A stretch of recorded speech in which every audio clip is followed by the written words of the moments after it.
ఓం శ్రీ గురుభ్యో నమః.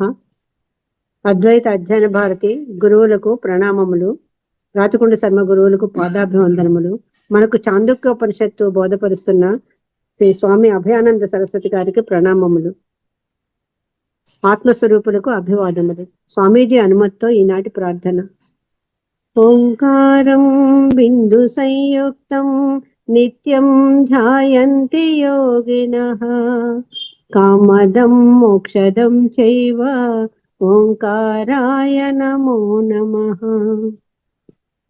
సదాశివ సమారంభా వ్యాస శంకర మధ్యమాం అస్మదాచార్య పర్యంతాం వందే గురు పరంపరాం. శంకరం శంకరాచార్యం కేశవం బాదరాయణం సూత్రభాష్య కృతౌ వందే భగవంతౌ పునః పునః. ధ్యానమూలం గురోమూర్తిః పూజామూలం గురోత్పదం మంత్రమూలం గురోర్వాక్యం మోక్షమూలం గురో కృపా. ఓం ఆప్యాయంతు మమాంగాని వాక్ ప్రాణశ్చక్షుశ్రోత్రమధో బలమింద్రియాణి చ సర్వాణి సర్వం బ్రహ్మోపనిషదం మాహం బ్రహ్మ నిరాకుర్యాం మా బ్రహ్మ నిరాకరోత్. అనిరాకరణమస్తు అనిరాకరణమే అస్తు తదాత్మని నిరతే య ఉపనిషత్సు ధర్మాః తే మయి సంతు తే మయి సంతు. ఓం శాంతి శాంతి శాంతి. హరి ఓం. స్వామీజీని ప్రారంభించవలసిందిగా కోరుతున్నాను. భద్రం నో అపివాతయ మనః. ఓం శాంతి శాంతి శాంతి. ఓకే, త్రయోధర్మస్కందాః అని ఈ శృతి వాక్యం చూస్తున్నాం. దీన్ని స్కంద శృతి అని, స్కందశ్రుతి. ఈ స్కందశ్రుతి ఇక్కడ ఆశ్రమ విధానం చేస్తుందా, చేయటం లేదా అంటున్నప్పుడు ఇక్కడ ఈ విషయం అన్యత్ర కూడా చర్చకు వస్తుంది. ఇక్కడ కేవలం ఆశ్రమ అనువాదం మాత్రమే జరుగుతుంది, ఆశ్రమ విధానం కాదు అని ఒక పక్షం. కానీ మనం ఆ పక్షం కాకుండా ఇక్కడ, ఎందుకంటే వేదాంత ఏకదేశితో చర్చ, మీమాంసకులతో కాకుండా ఇక్కడ పూర్వపక్షం వేదాంత ఏకదేశి, భర్తృప్రపంచాచార్య భేదాభేదవాదిని వేదాంత ఏకదేశిగా మనం పరిగణిస్తాం కదా, అక్కడ చర్చ. కాబట్టి 4 ఆశ్రమాలను అంగీకరిస్తూ 4 ఆశ్రమాల్లో విభాగం ఉందా లేదా, 4 ఆశ్రమాల విభాగం అంటే 4 ఆశ్రమాల యొక్క ధర్మాలలో విభాగం ఉందా లేదా అంటే జ్ఞానము తర్వాత కర్మలు, ధర్మాలలో విభాగాన్ని అందరూ అంగీకరిస్తారు. బ్రహ్మచర్య ఆశ్రమంలో ఉండే ధర్మాలు బ్రహ్మచర్యాశ్రమం సంబంధించినవే, అదేవిధంగా వానప్రస్థాశ్రమంలో ఉండే ధర్మాలు వానప్రస్థాశ్రమానికి సంబంధించినవే, అదేవిధంగా గృహస్థాశ్రమ ధర్మాలు గృహస్థాశ్రమానికి సంబంధించినవి, అది అందరు అంగీకరిస్తారు. అయితే అదేవిధంగా జ్ఞానానికి కూడా ఒక విభాగం ఉందా లేదా అని. అందుకని పూర్వపక్షం ఇక్కడ ఏ విధంగా చూసాం మనం, ప్రధానంగా పూర్వపక్షాన్ని ఈ విధంగా చూసాం మనం. ఇక్కడ జ్ఞానవర్జిత, జ్ఞానము లేనటువంటి 4 ఆశ్రమాల్లో స్వధర్మానుష్ఠానం చేత స్వర్గప్రాప్తి, జ్ఞాన సహితంగా 4 ఆశ్రమాల్లో ఆయా ధర్మానుష్ఠానంతో పాటుగా ధర్మానుష్ఠానం చేత మోక్ష ప్రాప్తి అని. ఇది భర్తృప్రపంచ సిద్ధాంతం. రైట్, జ్ఞానం లేనప్పుడు 4 ఆశ్రమాలకు కూడా స్వర్గప్రాప్తి. ఆ భాగంలో, ఆ అంశంలో విరోధం లేదు. జ్ఞానవర్జిత, జ్ఞానం లేనప్పుడు ఏ ఆశ్రమంలో ఉన్న వాళ్ళని ఆ ఆశ్రమ ధర్మాలను అనుష్ఠానం చేస్తూ ఊర్ధ్వలోకాలని, స్వర్గలోకాన్ని పొందుతారు అనే అంశంలో పూర్వపక్ష సిద్ధాంతాలన్నింటిలో కూడా విరోధం లేదు. సిద్ధాంతి కూడా ఆ విషయాన్ని అంగీకరిస్తున్నాడు. జ్ఞాన సహితము అని చెప్తున్నప్పుడు జ్ఞాన సహిత స్వాశ్రమ ధర్మానుష్ఠానం, ఈ అంశాన్ని ఇక్కడ మనం ప్రధానంగా చర్చకు తీసుకుంటున్నాం. జ్ఞాన సహితము అని చెప్పి మీరు మళ్ళీ స్వాశ్రమ ధర్మానుష్ఠానం ఎక్కడి నుంచి వస్తా ఉంది? సో జ్ఞానం అంటున్నప్పుడే ఈ ఆశ్రమ, వర్ణ, ఈ సకల విభాగాలను అతిక్రమింపజేసేది జ్ఞానం. రైట్. ఈ విభాగాల్లో ఎక్కడ కూడా ఒక శ్రద్ధను కలిగించినటువంటిది విభాగాలలో. విభాగం ఎప్పుడు కూడా పరిచ్ఛిన్నతనే తీసుకొస్తుంది. రైట్. ఏ రకమైనటువంటి విభాగం చూసినా కూడా మనం ఒక తెర కట్టినప్పుడు, ఒక గదిలో ఒక తెర కట్టినప్పుడు ఆ తెర ఏం చేస్తా ఉంది? గదిని రెండు భాగాలకు విభజిస్తా ఉంది, ఇటు అటు. నేను అనేటువంటి పదము నువ్వు అనే పదాన్ని అపేక్షించి వస్తుందా, రావటం లేదా? నేను అనే పదమే నువ్వు అనే పదాన్ని అపేక్షించి వస్తా ఉంది. నువ్వు అనే పదము నేను అనే పదాన్ని అపేక్షించి వస్తా ఉంది. సో ఆ విధంగా అత్యంత సహజమైనటువంటిది భేదం ఇక్కడ వ్యవహారంలో స్వాభావికంగా సహజంగా భేదం వస్తూ ఉంది. అటువంటి భేదాన్ని తిరస్కరించడం అంటే భేదంలో ఒక మిథ్యాబుద్ధిని కలిగిస్తా ఉంది, ఒక సత్యత్వ బుద్ధిని తొలగిస్తా ఉంది. ఏ సత్యత్వ బుద్ధి అయితే స్వాభావికంగా ఉందో ఆ సత్యత్వ బుద్ధిని తొలగించేదే జ్ఞానం. సో అటువంటి జ్ఞానం గురించి మాట్లాడుతున్నాం మనం, ఏదో జ్ఞానం గురించి కాదు కదా. లోకంలో కలిగేటువంటి అనేక జ్ఞానాలు ఉన్నాయి. దేవతాభిషేక జ్ఞానం, అలౌకిక జ్ఞానం, రైట్. అలౌకిక విషయ సాధ్యాలు ఏవైతే ఉన్నాయో వాటిని సంపాదింపజేసేటువంటి జ్ఞానాలన్నీ అలౌకిక జ్ఞానాలు. అలౌకిక వస్తువుల యొక్క జ్ఞానం లౌకిక ప్రమాణాల ద్వారా కలగదు. ఆ అలౌకిక వస్తువుల యొక్క ప్రాప్తి, దానికి సాధన జ్ఞానం కూడా లౌకిక ప్రమాణాల ద్వారా కలగదు. అదంతా కూడా అలౌకిక జ్ఞానంగానే తీసుకుంటుంది. అటువంటి అలౌకిక విషయాలకు సంబంధించినటువంటి జ్ఞానం గురించి మనం ఇక్కడ మాట్లాడటం లేదు. ఎటువంటి జ్ఞానం గురించి మాట్లాడుతున్నాము? ఇది అలౌకిక జ్ఞానమే, కానీ సకల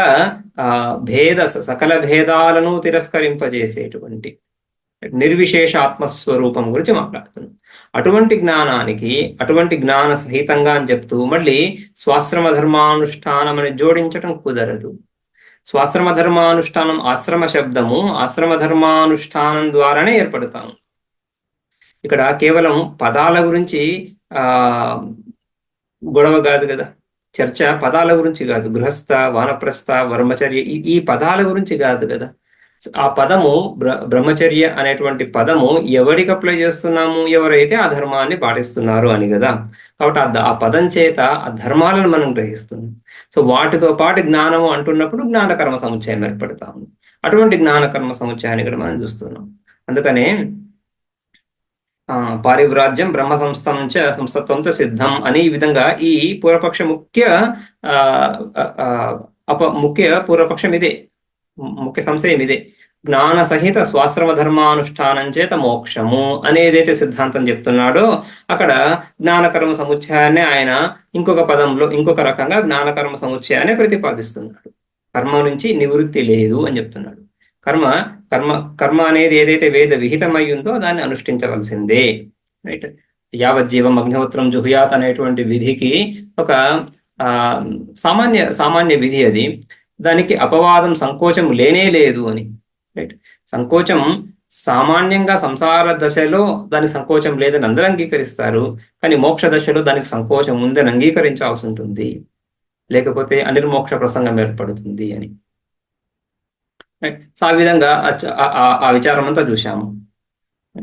ఇక ఈ కర్మత్యాగం గురించి కూడా మాట్లాడుతూ, ఏ కర్మత్యాగం అయితే పారివ్రాజ్యం అంటేనే కర్మత్యాగము. సో పారివ్రాజ్యం, కర్మత్యాగం, పరివ్రాట్ చతుర్థాశ్రమం ఏదైతే ఉందో ఆ కర్మత్యాగము వేదాంతంలో చెప్పిన విధంగా కర్మత్యాగం కానీ ఇతర దర్శనాలు చెప్పిన విధంగా కాదు అని భర్తృప్రపంచాచార్యులు ఎలాగూ నిరాకరించారు. అదే విధంగా ఇతర దర్శనాలను కూడా కొంత పరామర్శ, రైట్. ఎత్తు సాంఖ్యైహి అని చెప్తూ, ఎత్తు సాంఖ్యైహి కర్మత్యాగభ్యుపగమ్యతే. సాంఖ్యులు అంటున్నప్పుడు ఈ సాంఖ్య శబ్దం కూడా మనకు తెలిసిందే. భగవద్గీతలో మనం ఏదైతే సాంఖ్యయోగం అంటున్నామో ఆ సాంఖ్య, ఇక్కడ సాంఖ్య పదం శాస్త్రంలో నిరాకరిస్తున్నప్పుడు వచ్చే సాంఖ్య పదం, ఈ రెండు వేరు. పదం ఒకటే అయినప్పటికీ కూడా రెండు అర్థాలు అత్యంత భిన్నాలైన అర్థాలు ఇవి, రైట్. సో అక్కడ భగవద్గీతలో మనం సాంఖ్యయోగం అంటున్నప్పుడు అది జ్ఞానయోగం, రైట్. శృతి తాత్పర్యం అది. శృతి సమ్మత సిద్ధాంతం అద్వైతమే, అద్వైత జ్ఞానం గురించే మాట్లాడతాం. ఇక్కడ సాంఖ్యం అంటున్నప్పుడు కపిల మహర్షి ప్రణీత సాంఖ్య సూత్రాలు, తద్బోధిత ద్వైత సిద్ధాంతం. ఏదైతే మనం శ్రీమద్ భాగవతంలో కూడా కపిల సాంఖ్యం చూస్తున్నామో అక్కడ సాంఖ్యాన్ని కొద్దిగా శేశ్వర సాంఖ్యంగా ప్రవేశపెడతారు. భాగవతంలో శేశ్వర సాంఖ్యంగా కపిలముని 25 తత్వాలతో పాటుగా 26వ తత్వాన్ని ఈశ్వరుని ప్రతిపాదించినట్లుగా, సామాన్యంగా మనం చదువుకునేటువంటి ఈశ్వర కృష్ణ సాంఖ్య కారికలు ఏవైతే ఉన్నాయో 72 కారికలు, 70 కారికలు, 72 కారికలు ఉన్నాయి. సో ఆ కారికలు, ఆ శ్లోకాలలో ప్రతిపాదించినటువంటి సాంఖ్య సిద్ధాంతం అది కపిల మహర్షి చేత ప్రణీతమైనటువంటి సాంఖ్య సూత్రాలు ఏవైతే ఉన్నాయో వాటి యొక్క సారం. రైట్. సో అక్కడ మనకి శేశ్వర సాంఖ్యం కనిపించదు, నిరీశ్వర సాంఖ్యమే.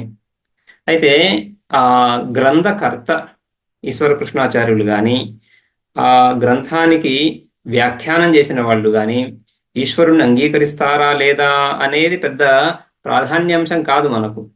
ఏ దర్శనాన్ని చూస్తున్నప్పుడు ఈ దర్శనము శేశ్వరమా నిరీశ్వరమా అని ఎలా చెప్తాము? ఆ గ్రంథకర్త ఈశ్వరుని అంగీకరిస్తున్నాడా లేదా దాని మీద కాదు. ఈశ్వరునికి ఒక ఒక ప్రసంగం, ఒక పీఠిక, ఒక భూమిక ఇచ్చాడా లేదా? ఒక భూమిక ఉందా ఈశ్వరుడికి? ఈశ్వరుడికి ఒక రోల్ ఉందా లేదా? అక్కడ శాస్త్రంలో భూమిక ఉండాలి కదా. సృష్టి ప్రక్రియ చెప్తున్నప్పుడు ప్రధానం చేతనే సృష్టి అంతా చెప్పేసిన తర్వాత ఇక శేశ్వర సాంఖ్యం ఎలా అంటారు? ఈశ్వరుడికి ఒక భూమిక ఇస్తే అప్పుడు ఒక ఈశ్వరుడు యొక్క ఇచ్ఛ వల్ల ఏదో విధంగా ఈశ్వరుడికి ఒక భూమిక సృష్టిలో ఉంటే అప్పుడు కదా ఈశ్వరుని మనం అంగీకరించినట్లు. అదేవిధంగా వైశేషిక దర్శనం కానీ, సాంఖ్య దర్శనం కానీ, మీమాంస దర్శనం కానీ ఆ విధంగా సృష్టి స్థితి లయ వీటిలో ఈశ్వరుడికి ప్రమేయం లేదు, సాంఖ్యంలో కూడా లేదు. అందుకని నిరీశ్వర సాంఖ్యం. అక్కడ వాళ్ళు ఏదైతే కర్మత్యాగం చెప్తున్నారో ఆ కర్మత్యాగము మనం చెప్పేటువంటి కర్మత్యాగము ఒకటి కాదు. ఇంకొకటి వాళ్ళు చెప్పే కర్మత్యాగం కుదరదు. ఎత్తు సాంఖ్యే కర్మత్యాగ అభ్యుపగమ్యతే క్రియాకారక ఫలభేద బుద్ధే సత్యత్వాభ్యుపగమాత్ తత్ మృషా. వాళ్ళు ఏదైతే కర్మత్యాగం అంటున్నారో ఆ కర్మత్యాగం కుదిరేది కాదది. ఎందుకంటే అందులో త్యాగం లేనే లేదు అక్కడ. ఎందుకని లేదు? క్రియాకారక ఫలభేదాలను అంగీకరిస్తున్నావు, వాటిని వాస్తవంగా యథార్థంగా పారమార్థికంగా స్వీకరిస్తున్నావు. పారమార్థికంగా నువ్వు వస్తుభేదాన్ని అంగీకరిస్తావు. ఈ సిద్ధాంతాలు, ఈ దర్శనాలలో సాంఖ్య, న్యాయ, వైశేషిక అన్ని దర్శనాల్లో కూడా ఆత్మస్వరూపాన్ని, ఆత్మను, జీవాత్మను, పరమాత్మను అంగీకరించే వాళ్ళు పరమాత్మను కూడా వ్యాపకంగానే అంగీకరిస్తారు. ఎవరు కూడా పరిచ్ఛిన్నంగా అంగీకరించరు. ఒక వేదాంత అంటే మాధ్వ దర్శనంలో జీవుణ్ణి పరిచ్ఛిన్న అణుస్వరూపుడిగా ఆయన ప్రతిపాదించారు మధ్వాచార్యులు. ఇక జైన సిద్ధాంతంలో శరీర పరిమాణం అన్నట్టుగా చెప్తారు. సో అది కాకుండా మిగిలిన అన్ని దర్శనాల్లో కూడా జీవాత్మ అంటే వ్యాపకమే, సర్వవ్యాపకం, సర్వత్ర వ్యాపించినటువంటి వాడు. సర్వత్ర వ్యాపించినటువంటి వాడు కాబట్టి అంతేకాకుండా నిత్యము, ఆత్మ ఉత్పన్నం దర్శనాలు, ఆస్తిక దర్శనాలు అన్ని ఆత్మను అంగీకరిస్తాయి. అంగీకరించే దర్శనాలన్నీ కూడా ఆత్మను నిత్యంగానే ప్రతిపాదిస్తాయి. ఆత్మ నిత్యం కాబట్టి కాలభేదం లేదు, కాల పరిచ్ఛిన్నత లేదు. కాలభేదం అంటే కాల పరిచ్ఛిన్నత లేదు, ఈ రోజు ఉంది రేపు లేదు అనేటువంటి పరిస్థితి లేదు.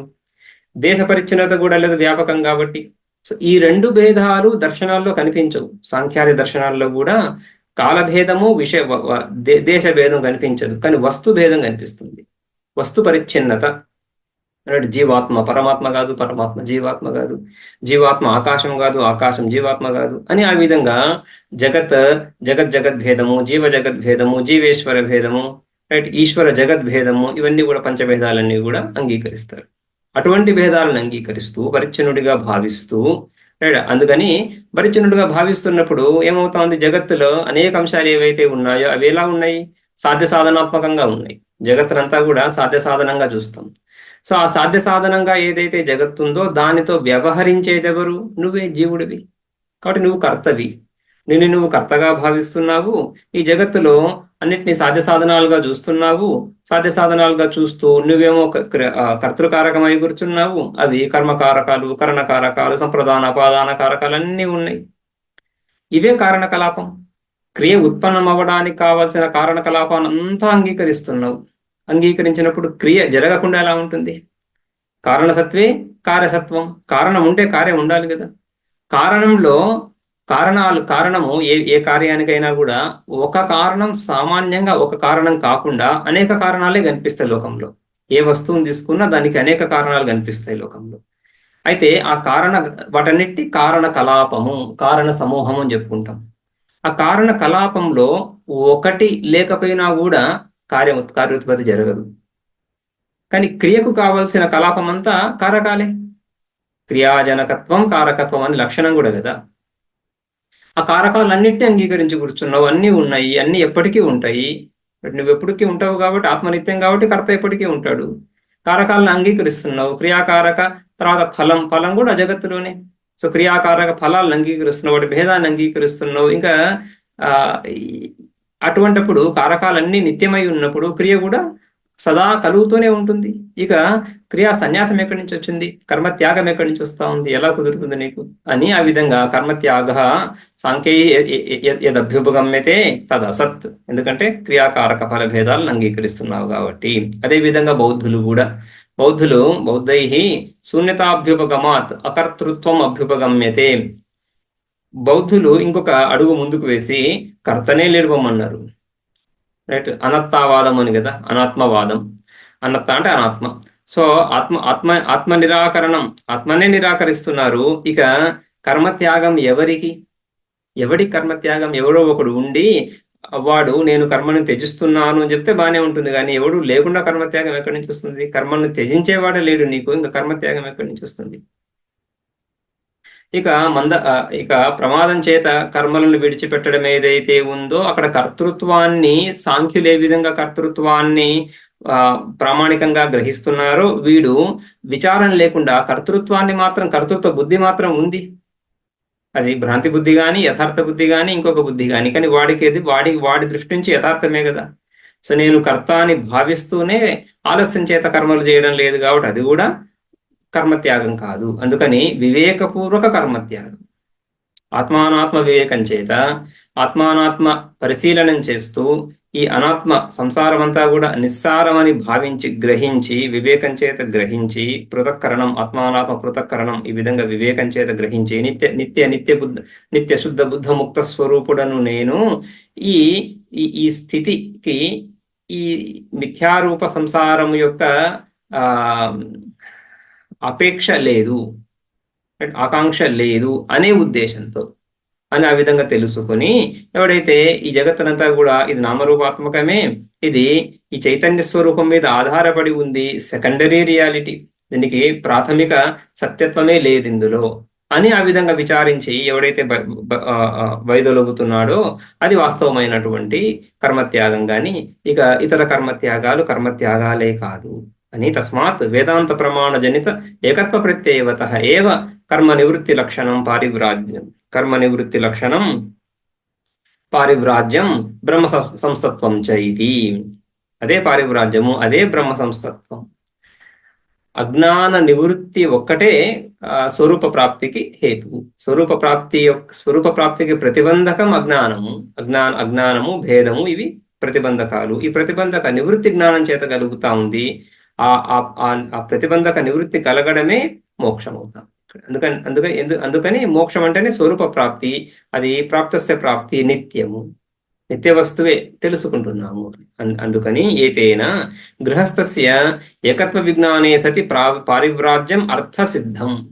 పారివ్రాజ్యం అర్థాత్ సిద్ధం, అర్థసిద్ధం స్వాభావికంగా సహజంగా అక్కడ లభిస్తా ఉంది. అందుకని అక్కడ ఆ పారివ్రాజ్యం, ఆ బ్రహ్మ సంస్థత, పారివ్రాజ్యం అంటే బ్రహ్మ సంస్థత్వం అని చెప్పుకుంటున్నాం. ఆ బ్రహ్మ సంస్థత కలిగిన తర్వాత మళ్ళీ ఆశ్రమ ధర్మానుష్ఠానం గురించినటువంటి ఆశంక అవకాశం లేదు. అంతవరకు చూశాం. నను అగ్నిత్సాధన దోషభాక్ స్యాత్ పరివ్రజన్ వీరహవాయేష దేవానాం యోగ్నిముద్వాసయతే ఇది శృతేహే. ఇక్కడ ఇంకొక పూర్వపక్షం. ఈ పరివ్రజన్, ఎవడైతే ముముక్షువు కర్మత్యాగం చేస్తున్నాడో వాడు దోషాన్ని పొందుతున్నాడు. ఏ దోషాన్ని పొందుతున్నాడు? అగ్నిత్సాధన దోషం. అగ్నిని త్యజిస్తున్నాడు. ఉత్సాదనం, అగ్నిని నష్టం చేస్తున్నాడు. నిరగ్ని, అగ్నిని విడిచిపెడుతున్నాడు. సో అగ్నిని విడవడం అనేటువంటి దోషం ఏదైతే ఉందో ఆ దోషం కలుగుతా ఉంది. ప్రత్యవాయ దోషం ఇది. ప్రత్యవాయం అంటే అకరణే ప్రత్యవాయ అని మీమాంసకుల ఒక ప్రసిద్ధ వాక్యం.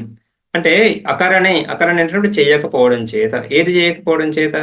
ఏదైతే విహిత కర్మలు, ఏదైతే వేదానుశాసనం, వేదం ఏ విధంగా శాసిస్తుందో దాన్ని పాటించకపోవడం చేత కలిగేటువంటి దోషం వేదధిక్కారం.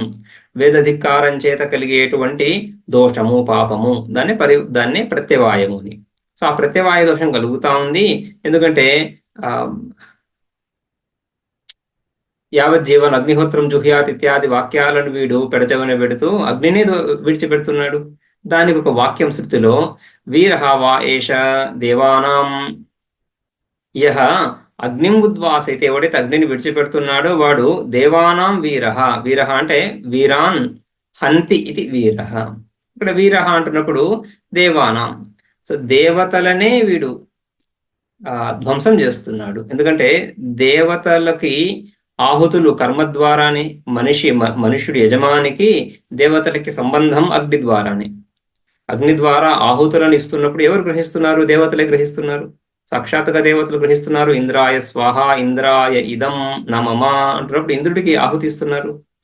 రైట్. సో ఆ విధంగా ఇంద్రాది దేవతలు యజ్ఞము ద్వారా, అగ్ని ద్వారా పోషించబడుతున్నారు.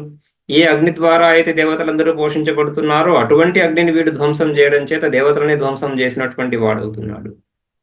రైట్. సో ద్యోతనే ఆ దేవ శబ్దము దేవతలకి వాచకమే. అదేవిధంగా దివు ప్రకాశమైనటువంటి ఆ ద్యులోకము దానికి వాచకమే, దాన్ని కూడా ధ్వంసం చేస్తున్నాడు. సో ఆ అగ్ని ద్వారా కాక ఇంకొక రకంగా వాడు ఊర్ధ్వలోకాలను పొందే అవకాశం లేదు. సో దాన్ని ధ్వంసం చేస్తున్నాడు.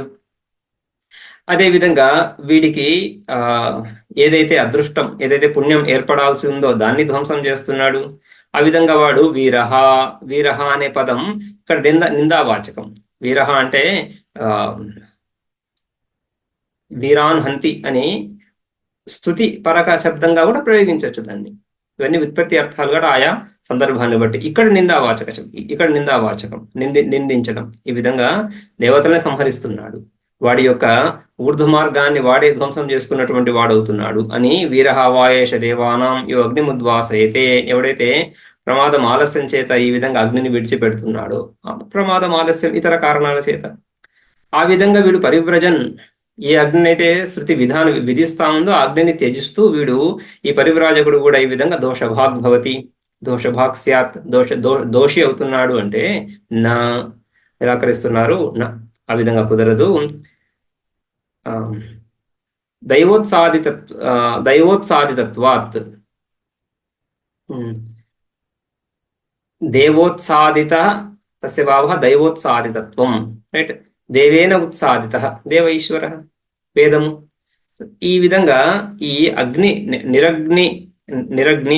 అగ్నిత్యాగం ఏదైతే ఉందో ఇది సాక్షాత్ శృతి నుంచి ప్రాప్తం అవుతా ఉంది.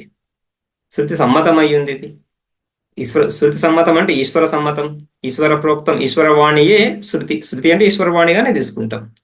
ఈశ్వరవాణి అంటున్నప్పుడు ఈశ్వరుడు మొట్టమొదటి సృష్టి ఆదిలో అలా ఈ వేదానంతా పాడేశాడు అని ఆ విధంగా తీసుకోం.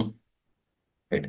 సో ఒక వ్యక్తి అంటే ఒకానొక ఆశ్రమంలో కూర్చొని ఆయన ఇలా వేదాన్నంతా అలా చెప్పేశాడు, ఆ విధంగా తీసుకోం ఈశ్వరవాణి అంటున్నప్పుడు. ఈశ్వరుడి నుంచి ఏ విధంగా అయితే సృష్టి ఉత్పన్నమైందో, తస్మాద్వాయే తస్మాదాత్మన ఆకాశ సంభూత ఆకాశాద్ వాయు అని ఏ విధంగా సృష్టి ప్రకటమైందో, ఉత్పన్నమైందంటే సృష్టి ప్రకటం అవుతా ఉంది. రైట్. జీవుల కర్మఫలాలు ఏవైతే ఉన్నాయో ఆ కర్మఫలాలు ఆయా జీవులకు అందించడానికి పరమాత్మ నుండి, అంటే ఆ చైతన్యము నుండి ఈ సృష్టి ఆవిర్భావం అంటే అభివ్యక్తం అవుతా ఉంది. ఎలా అభివ్యక్తమైందో అదే కాలంలో ఆ సృష్టితో పాటుగా శబ్దరాశి వేదం కూడా అభివ్యక్తమయ్యింది. అవ్యక్త రూపంగానే అభివ్యక్తం అవుతుంది. ఆ తర్వాత ఆయా ఋషులకి దర్శనం కలుగుతాం. దర్శనం అంటే జ్ఞానం అని అర్థం. దర్శనం అంటే చూడడం అనే అర్థమే కాదు కదా. దర్శనం అంటే చూడడం అనే అర్థం ఉండని జ్ఞానం అనే అర్థం ఉంది. వాళ్ళకి మనోనేత్రం చేత ఈ మంత్రాల యొక్క పరిచయం ఏర్పడుతా ఉంది. అందుకని మంత్రద్రష్టలుగా చెప్పుకుంటాము. ఋషయ మంత్రద్రష్టారః, మంత్రాలను దర్శిస్తున్నారు. మంత్రాలను దర్శిస్తున్నారంటే తెలుసుకుంటున్నారని కదా. అదే అర్థం తీసుకోవాలి. దర్శిస్తున్నట్టు చూస్తున్నారు, చూశారు, కళ్ళతో చూశారని కాదు కదా. చర్మచక్షులతో ఎలా చూస్తారు శబ్దాన్ని? కాబట్టి మనసుతో తెలుసుకున్నారు. ఎవరైనా కూడా ఉన్న వస్తువుని తెలుసుకుంటారా, లేని వస్తువుని తెలుసుకుంటారా? ఉన్న వస్తువునే తెలుసుకోవాలి. అయితే ఉన్న వస్తువుని అందరూ తెలుసుకోగలరా? ఎలా తెలుసుకుంటారు? రైట్. సో ఎవరికి ఆ విషయాన్ని తెలుసుకునేటువంటి యోగ్యత ఉందో వాళ్ళే కదా ఆ విషయాన్ని తెలుసుకుంటారు. రైట్. సో ఒక చిన్న బంగారు ముద్ద మన చేతిలో పెడితే అది అసలు బంగారమా, నకిలీ బంగారం మనం ఎలా చెప్పగలము? రైట్. అదే ఆ బంగారు పనిచేసే వ్యక్తి చేతిలో పెట్టినప్పుడు వాడు దాన్ని పరీక్షించో చూస్తూనే చెప్పగలడు, లేదా పరీక్షించి చెప్పగలడు ఇది అసలైందా నకిలీ అయిందా అని. ఎందుకు? వాడికి ఆ విజ్ఞానం ఉంది, ఆ సామర్థ్యం ఉంది. అదేవిధంగా ఈ ఈ మంత్ర దర్శన సామర్థ్యం కూడా ఏ ఋషులలో ఏ వ్యక్తుల్లో అయితే ఉందో వాళ్ళు ఆ మంత్ర దర్శనం చేశారు. ఋషయ మంత్రద్రష్టార. అయితే ఉన్న విషయాన్ని కదా వాళ్ళు దర్శించారు, లేని విషయాన్ని ఎలా దర్శిస్తారు? విషయమే వస్తువే లేకపోతే ఎలా ఎలా దర్శిస్తారు? వాళ్ళు సృష్టించారా మంత్రాన్ని? మంత్ర స్రష్టారహ అని చెప్పలేదు కదా, మంత్ర ద్రష్టారహ అని చెప్పుకున్నాం. సో కాబట్టి మంత్రం ఉండిందంటే ఎవరు అక్కడ పెట్టారు దాన్ని? ఎవరు దానికి స్థితిని కల్పించారు? పరమాత్మ. సో ఆ విధంగా ఆ ఈశ్వరవాణి, ఈశ్వర ప్రోక్తం ఈశ్వరవాణి అంటున్నప్పుడు ఈశ్వరుడు వాగింద్రియం చేత లేదా బుద్ధి చేత ఈ విధంగా చెప్పాడని ఆ విధంగా అర్థం చేసుకోమని. నైయాయికులు కూడా ఈశ్వరుణ్ణి శేశ్వరవాదులు ఈశ్వరుని అంగీకరిస్తారు, కానీ ఎటువంటి ఈశ్వరుని అంగీకరించారు? ఆ ఈశ్వరుడికి వాళ్ళు నిత్య జ్ఞానం చెప్పారు. నిత్య జ్ఞానం, ఆయన జ్ఞానము త్రికాల జ్ఞానం, 3 కాలాలకు సంబంధించినటువంటి జ్ఞానం. మనం అలా బయట వెళ్ళి నిలబడితే మనకు ఆ XYZ 3 కోఆర్డినేట్స్, ఆ 3 డైమెన్షన్స్ మనకు కనిపిస్తాయి. మనం ఎక్కడ కూర్చున్నా కూడా మనకు 3 డైమెన్షన్స్ కనిపిస్తాయి. 4వది ఒకవేళ కాలాన్ని 4వ డైమెన్షన్ గా తీసుకుంటే అది మనకు కనిపిస్తా ఉందా? వర్తమాన కాలం భూతకాల విషయాలు మనకు తెలియటం లేదు కదా. కానీ ఈశ్వరుడికి భూతకాల భవిష్యత్ కాల విషయాలు కూడా ఏకకాలంలో కనిపిస్తున్నాయి. యుగపత్ వర్తమానకాలీన విషయాలు, భూత భవిష్యత్ కాలీన విషయాలన్నీ కూడా ఏకకాలంలో కనిపిస్తున్నాయి. అది నిత్య జ్ఞానం, రైట్? ఎలా ఎలా జగత్తు ఈ జీవులు ప్రకటమవుతున్నారో అలా అలా ఆయన జ్ఞానం కలగటం లే. అప్పుడు అది ఉత్పత్తివత్ జ్ఞానం అవుతుంది. ఆయన నిత్య జ్ఞానం. అటువంటి నిత్య జ్ఞానం కలిగినటువంటి ఈశ్వరుడికి ఇంద్రియాల ఆవశ్యకత ఉంటుందా? దేనికి ఇంద్రియాలు? చక్షురేంద్రియంతో ఆయన ఏం చూడాలి? సకల విషయాలని ఏకకాలంలో చూస్తున్నటువంటి ఆ వ్యక్తికి, అటువంటి తత్వానికి చక్షురింద్రియం ఎక్కడి నుంచి? శ్రోత్రేంద్రియం దేనికి? మనస్సు దేనికి? స్థూల శరీరం దేనికి? అందుకని వాళ్ళు ఈశ్వరుడు అంటే ఆత్మస్వరూపము. ఆ ఆత్మ యందు ఈ 3 గుణాలు ఉంటున్నాయి: నిత్య జ్ఞానము, నిత్య ఇచ్ఛ, నిత్య క్రియాశక్తి. సో ఇచ్ఛాశక్తి, జ్ఞానశక్తి, క్రియాశక్తులతో కూడినటువంటి చైతన్య తత్వము లేదా ఆత్మతత్వము. నిత్య జ్ఞానశక్తి, నిత్యమైనటువంటి క్రియాశక్తి, నిత్యమైనటువంటి ఇచ్ఛాశక్తి కలిగినటువంటి ఆత్మస్వరూపము ఈశ్వరుడు అని ఆ విధంగా ఈశ్వరుని ప్రతిపాదిస్తారు. అందుకని ఈశ్వరవాణి అంటే మనం ఎక్కడో ఒక వ్యక్తి కూర్చొని మాట్లాడుతున్నాడు ఆ దృష్టితో చూడం. దర్శనశాస్త్రం కదా ఇది. సో దర్శనశాస్త్రంలో ఆ విధంగా చూడరు. అటువంటి ఈశ్వరుడి ద్వారా, అటువంటి ఈశ్వర ప్రోక్తమైనటువంటి వేదం ద్వారా ఈ అగ్నిత్యాగము లభిస్తా ఉంది. కాబట్టి ఇక ప్రత్యవాయం ఎక్కడి నుంచి? ప్రత్యవాయం అనేది విధి ధిక్కరణ చేత కలుగుతుంది కదా. విధిని పాటిస్తూ విధి అనుకూలంగానే అగ్నిత్యాగంలో ఈ దోషం లేదు. దైవోత్సాదితత్వాత్ ఉత్సన్న ఏవ హి సహ ఏకత్వదర్శనే జాతే అపాగాదగ్నేరగ్నిత్వం ఇది శృతేః. ఉత్సన్న ఏవ హి సహ అగ్నిః. ఆ అగ్ని ఏకత్వదర్శనే జాతే సతి ఏకత్వ జ్ఞానం కలుగుతూ ఉండగా సహజంగా స్వాభావికంగా ఇతర ప్రయత్నం లేకుండా అది ఉత్సన్నమైపోతా ఉంది, నష్టమైపోతా ఉంది, ధ్వంసమైపోతా ఉంది, లేకుండా పోతా ఉంది, వాడికి అంటకుండా పోతా ఉంది. ఎప్పుడైతే ఆ ఏకత్వ జ్ఞానం ద్వారా ఎక్కడైతే ఏకత్వ జ్ఞానం కలుగుతుందో అక్కడ ద్వైత జ్ఞానం లేదు, కర్తృత్వ బుద్ధి లేదు. కర్తృత్వ బుద్ధి ద్వారానే ఈ ఇతర విషయాలతో సంబంధం, అగ్నితో సహా సకల అగ్ని కర్మలు, వాటి యొక్క ఫలాలు, వాటన్నిటి సంబంధం కూడా ఆ కర్తృత్వ బుద్ధితోనే తగులుకుంటున్నాయి. అదే దాన్ని అతికించేటువంటి సాధనం దాన్ని ఆ జీవుడి యందు ఆరోపించేటువంటి మార్గం ఈ కర్తృత్వ బుద్ధి మాత్రమే. ఆ కర్తృత్వ బుద్ధి భేద బుద్ధితో కలుగుతా ఉంది. ఆ భేద బుద్ధి ధ్వంసమైనప్పుడు ఇంకెక్కడి అగ్ని సంబంధం ఏ విధంగా కలుగుతా ఉంది? అందుకని ఏకత్వ దర్శనే జాతే సతి ఉత్సన్న ఏవ హి నిశ్చయంగా అది నష్టమైపోతా ఉంది. వీడు సంకల్పపూర్వకంగా నేను ఈ రోజు నుంచి విడిచిపెడుతున్నాను, రైట్, నాకు నమ్మకం లేదు అని ఆ విధంగా విడవటం లేదు కదా. సో ఆ విధంగా విడుస్తున్నప్పుడు అప్పుడు ప్రత్యవాయ దోషం కలుగుతుంది. కానీ అలా కాక సహజంగా స్వాభావికంగా అది తొలగిపోతా ఉంది. అందుకనే దైవోత్సాదితత్వాత్ దైవ శబ్దానికి చాలా అర్థాలు చెప్పుకుంటాం, రైట్?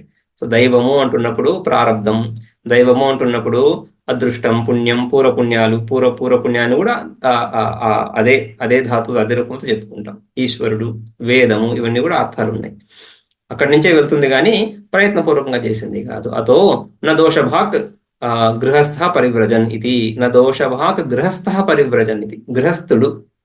ఎందుకంటే ఇక్కడ అగ్నిత్యాగం గురించి మాట్లాడుతున్నాం కదా. బ్రహ్మచారికి అగ్నికర్మలు లేవు, బ్రహ్మచారికి వేదాధ్యయనం ఉంటుంది.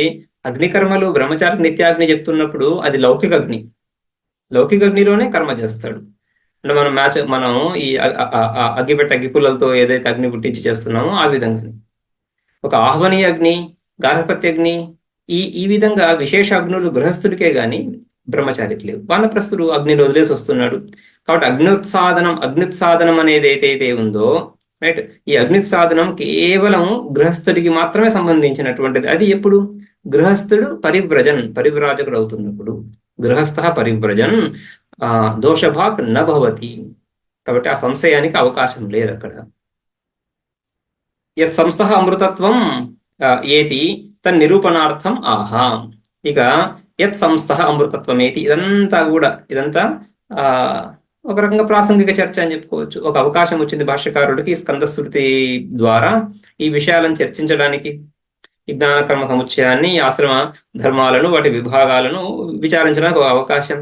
సో అవంతా చేసిన తర్వాత దేని యందు స్థితుడై, రైట్, సో దేని యందు ఈ విధంగా సంస్థ నిష్ఠ అంటే నితరాం స్థితి, నిరంతరము దేని యందు స్థితి కలగడమే అమృతత్వం అయి ఉందో, లేదా దేని యందు నిష్ఠ కలగడం చేత అమృతత్వం కలుగుతుందో, అక్కడ కార్యకారణ భావం కదా.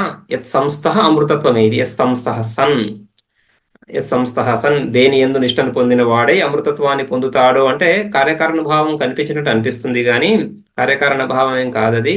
సంస్థ ఆత్మనిష్ఠుడై ఉండడమే అమృతత్వం. ఆత్మనిష్ఠుడై అలా దీర్ఘకాలం ఉంటే ఎప్పుడో మళ్ళీ అమృతత్వం వస్తుంది అని కాకుండా ఆత్మనిష్ఠుడు అవ్వడమే అమృతత్వం. ఆత్మనిష్ఠుడు కానప్పుడు ఉపాధి ఎందు తాదాత్మ్యాన్ని పొంది ఉంటాడు, అదే బంధనం. సో ఉపాధి ఎందు తాదాత్మ్యం లేనప్పుడు ఆత్మనిష్ఠుడై ఉన్నాడు, అదే మోక్షం. సో అదే అమృతత్వం. యత్ సంస్థ అమృతత్వం ఏతి ప్రాప్నోతి తన్నిరూపణార్థం. ఆ ఉపాసన గురించి చెప్పాలి కదా ఇప్పుడు. ఆహా, ఇదంతా కూడా ఈ స్కందశృతి ప్రణవోపాసన స్కందశృతి కాదు, ఈ స్కందశృతిలో త్రైవధర్మస్కంద అని శృతిలో ఆశ్రమ ధర్మానుష్ఠానం చేత ఫలం చెప్పబడింది కదా. ఇది స్తుత్యర్థం అని చెప్పుకున్నాం. ఆశ్రమ ధర్మానుష్ఠానం చేత ఫల విధానార్థం, ఫల విధి కాదిది, రైట్. ఫల విధి వాక్యం, ఫల అధికార విధి లేదా ఫలబోధక వాక్యం కాదిది. ఎందుకంటే ఇక్కడ స్పష్టంగా ప్రణవోపాసన స్తుతి గురించే ఈ ఆఖ్యాయిక, ఈ ప్రకరణం మొదలైంది. అయితే ప్రణవోపాసన స్తుతి కూడా మళ్ళీ ఆశ్రమ ధర్మ ఫలాన్ని కూడా ఒకే వాక్యం చెప్తుంది అంటే వాక్యభేద దోషం కలుగుతుంది. వాక్యభేదం అంటే ఒక క్రియాపదం ఉన్నప్పుడు, ఒక వాక్యం అంటేనే ఏకతింగ వాక్యం అని చెప్పుకుంటాం. ఏకతింగ్ వాక్యం, ఒక థింగ్ అంటే వర్బ్, క్రియాపదం, ఒకే వర్బ్ ఉండాలి వాక్యంలో, రైట్.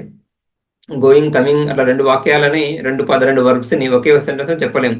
చెప్తే కంజంక్షన్ ఒకటి మధ్యలో వేయాల్సి ఉంటుంది, రైట్. గోయింగ్ అండ్ కమింగ్ అని అట్లాంటిది ఏదో అండ్ ఆరు ఏదో ఒకటి కంజంక్షన్ చెప్పాల్సి ఉంటుంది కదా. సో అలా రెండు క్రియలను ఒక వాక్యంలో కుదరదు. కంజంక్షన్ పెట్టామంటే రెండు వాక్యాలనే అర్థం, రైట్. సో ఒక వాక్యంలో ఒక క్రియ ఉంటుంది. ఒక క్రియ ఉన్నప్పుడు ఆ ఒక క్రియ చేత ఒక అర్థం తెలియజేయబడుతుంది కానీ రెండు అర్థాలు ఎలా తెలియజేయబడతాయి? ఏ వాక్యంలో అయినా కూడా కారకాలన్నైనా ఉండని, రైట్. కారకాలతో పెద్ద సమస్య లేదు. క్రియాపదం ఒకటే ఉంటుంది.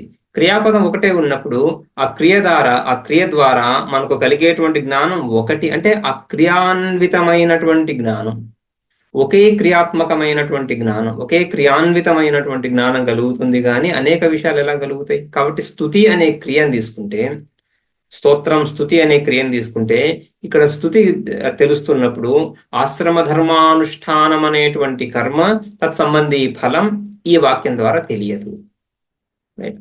అలా తీసుకుంటే రెండు రెండు రెండు అర్థాలను అందుకని తీసుకోలేము.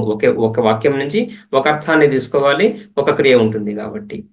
ఆ ఒక అర్థాన్ని కలిగించేటువంటి ఎన్ని వాక్యాలైనా కూడా, ఎన్ని క్రియలైనా ఉండని, వాటన్నిటిని అన్వయం చేసుకొని ఒక మహావాక్యం చేసుకొని ఏక వాక్యంగా చెప్పుకుంటాం. అది వేరేది, ఏకార్థ ప్రతిపాదకత్వం వాక్యత్వం అని. రైట్. కానీ సామాన్యంగా ఒక వాక్యానికి ఒక అర్థం.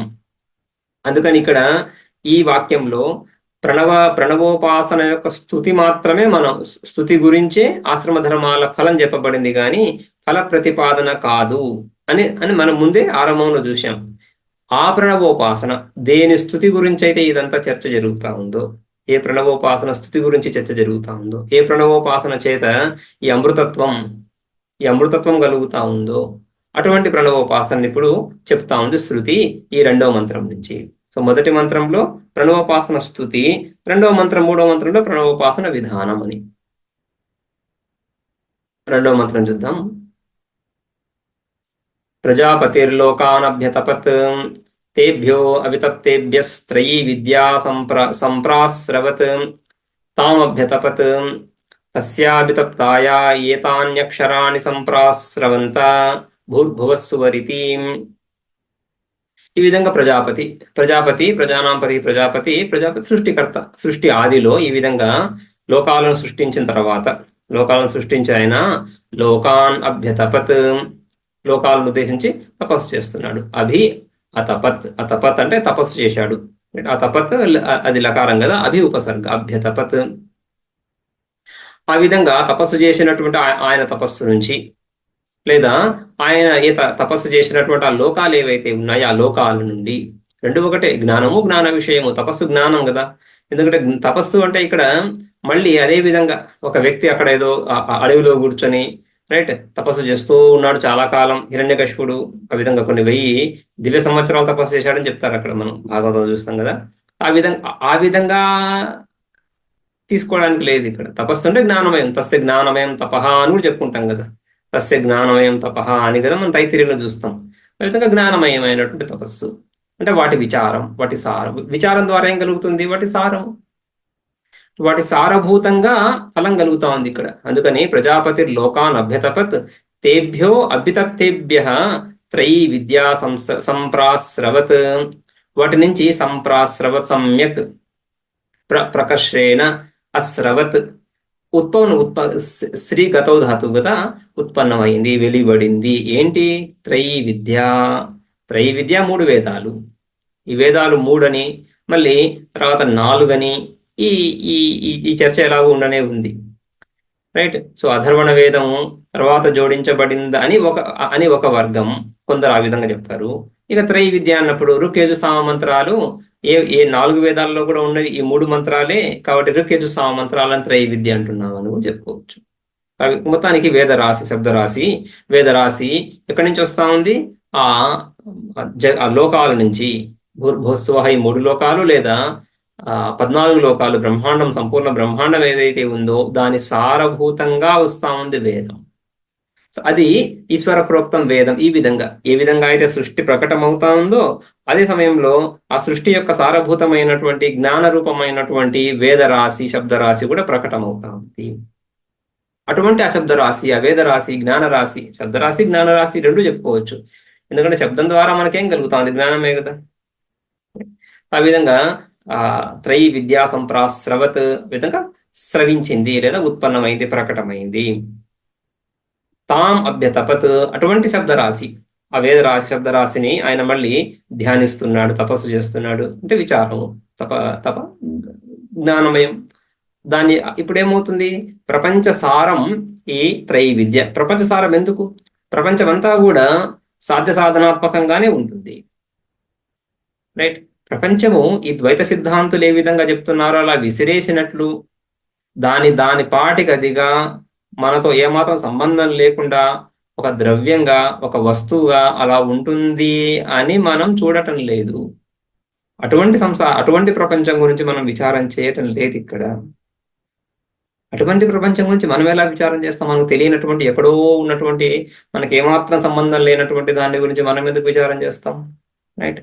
ఈ జ్యోతిశాస్త్రంలో కూడా ఈ గ్రహ నక్షత్రాల యొక్క గతులని విచారించడం ఏదైతే ఉందో, వీళ్ళు కూడా ఈ గ్రహం నుంచి మాకి ఫలం, ఆ గ్రహం నుంచి ఆ ఫలం అని చెప్తూ విచారిస్తున్నారు. కానీ రైట్, మనం ఉన్నాం అక్కడ, మనతో సంబంధం ఉందని విచారిస్తున్నారు కదా. సో ఆ విధంగా ఈ ఈ ఈ సంసారం అంటున్నప్పుడు నాతో సంబంధించి ఉన్నటువంటిదే కదా. అందుకని అది నాతో సంబంధించి ఏ విధంగా సంబంధించి ఉంటుంది? నాకేదో కావాలి, నాకేదో వద్దు. ఇది కావాలి, ఇది వద్దు. దీనివల్ల దుఃఖం కలుగుతా ఉంది కాబట్టి దూరం అవ్వాలి, దానివల్ల సుఖం కలుగుతా ఉంది కాబట్టి అది కావాలి. అన్నీ సాధ్యాలే. రైట్. ఈ వస్తువు నేను సాధించాలి, ఆ వస్తువుని విడిచిపెట్టాలి. ఎలా విడిచిపెట్టాలి? దానికి ఒక సాధన. ఎలా సాధించాలి? దానికి ఇంకొక సాధన. ఆ విధంగా సాధ్య సాధనాత్మకంగా ఉంటుంది జగత్తు. సో ఆ సాధ్య సాధనాత్మకమైనటువంటి జగత్తుకి ఏ సాధన, ఏ సాధ్యము అని చెప్పేటువంటి జ్ఞానం ఏదైతే ఉందో, ఆ జ్ఞానము ఆ సాధ్య సాధనాత్మక జగత్తు యొక్క సారమే అవుతుంది కదా. జగత్తంతా విస్తారంగా ఉంది. ఆ విస్తారంగా ఉన్నటువంటి జగత్తులో ఏది సాధన, ఏది సాధ్యము, ఎటు వెళ్ళాలి, ఎటు వెళ్ళకూడదు అని చెప్పేటువంటి జ్ఞానం ఏమవుతుంది? సారమే అది. ఆ జ్ఞానం ఎక్కడి నుంచి రావాలి? ఆ లోకాల నుంచే. సాధ్య సాధనాలు అక్కడే ఉన్నాయి. సమస్య ఎక్కడైతే ఉందో సమాధానం అక్కడే రావాలి కదా. అందుకని ఆ త్రయీ విద్య, ఈ శబ్దస్వరూపమైనటువంటి వేదము ఆ జగత్ విచారం చేత, ఆ జగత్తును ఆయన ఆ విధంగా జగత్తును ఉద్దేశించి తపస్సు చేస్తున్నప్పుడు, జగత్తును ఉద్దేశించి విచారిస్తున్నప్పుడు ఆయన మస్తిష్కంలో ఈ విధంగా ఈ త్రయీ విద్య ప్రకటమయ్యింది. అందుకని శబ్దస్వరూపం అని చెప్పు, జ్ఞాన స్వరూపం అని చెప్పు, రెండు ఒకటే. త్రయీ విద్యా సంప్రాస్రవత్ తాం అభ్యతపత్. అటువంటి వేదరాశిని త్రయీ విద్య, ఈ వేదరాశి గురించి ఆయన దాన్ని అభిముఖంగా అంటే తద్విషయంగా విచారిస్తున్నప్పుడు, తపస్సు చేస్తున్నప్పుడు ఆ వేద విద్య అది అభితప్తాయా. రైట్. ఆ విధంగా తపస్సు యొక్క విషయమైనటువంటి, జ్ఞానం యొక్క విషయమైనటువంటి వేదం నుంచి ఏతాన్యక్షరాన్ని సంప్రాస్రవంతా భూర్భువస్సువరితి, భూర్భువస్సువహ అని 3 అక్షరాలు ప్రకటమయ్యాయి. భూహు, భువః, సువః. ఇవి వ్యాహృతులని. భూహు అంటున్నప్పుడు భూలోకం అంతా తెలుస్తా ఉంది అక్కడ. భువః అంతరిక్షలోకం, మధ్యలో ఉన్నటువంటి అంతరిక్షలోకం. సువః స్వర్గలోకం.